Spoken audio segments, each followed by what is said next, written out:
Hello student, आज का dictation संपादकीय मैटर है। स्टार्ट।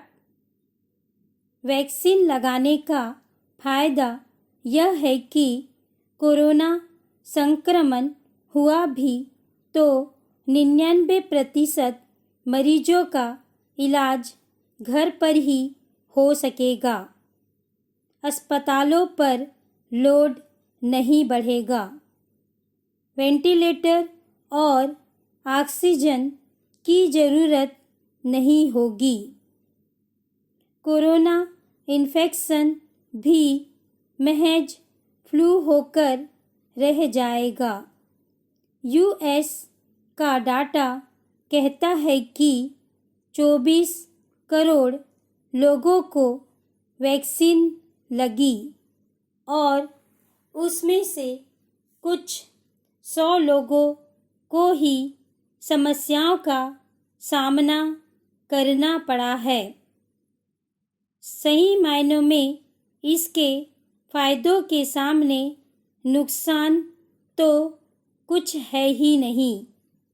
कुछ लोगों में गंभीर साइड इफ़ेक्ट्स हुए हैं, पर उनकी संख्या बहुत ही कम है और प्रतिशत में 0 के करीब।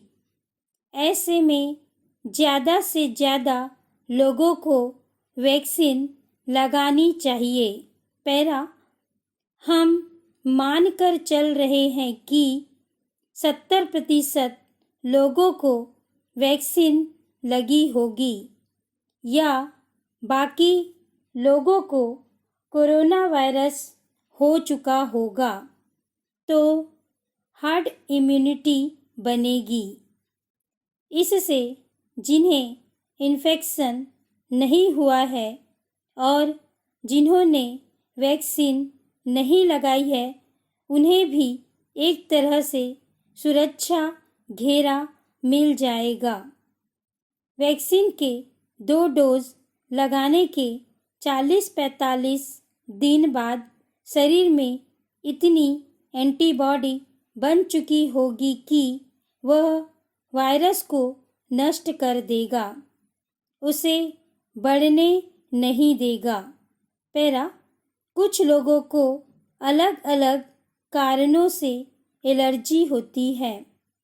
वैक्सीन से रैशेस भी हो सकते हैं।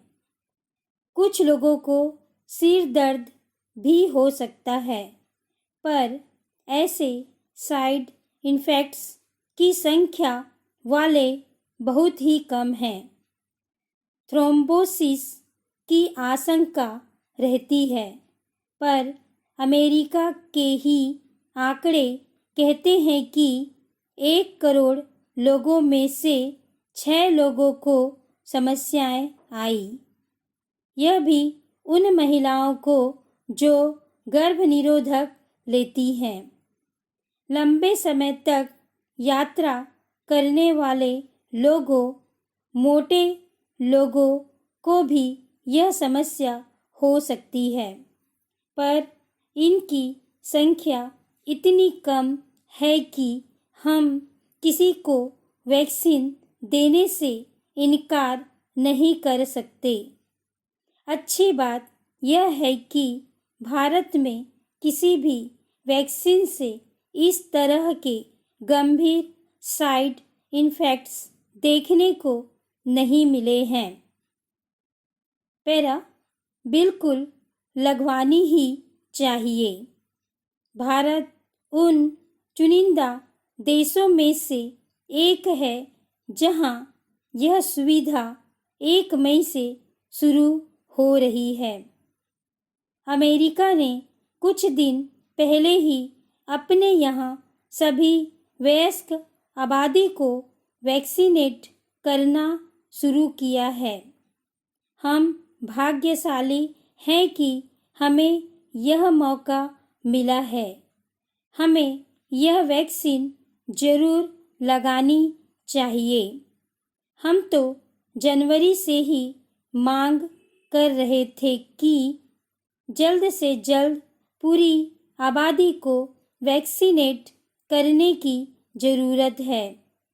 युवा लोग सबसे ज़्यादा एक्टिव रहते हैं, बाहर जाते हैं और लोगों से मिलते जुलते हैं।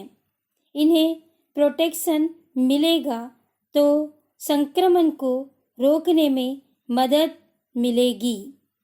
इंग्लैंड ने 45% और इज़राइल ने 58% आबादी को वैक्सीनेट कर लिया है। यह देश अब खुल रहे हैं। इन्होंने कोरोना को काफ़ी हद तक काबू कर लिया है। उन्होंने हर्ड इम्यूनिटी डेवलप कर ली है। हमारे यहाँ भी जिसे भी मौका मिले उसे ज़रूर वैक्सीन लगानी चाहिए।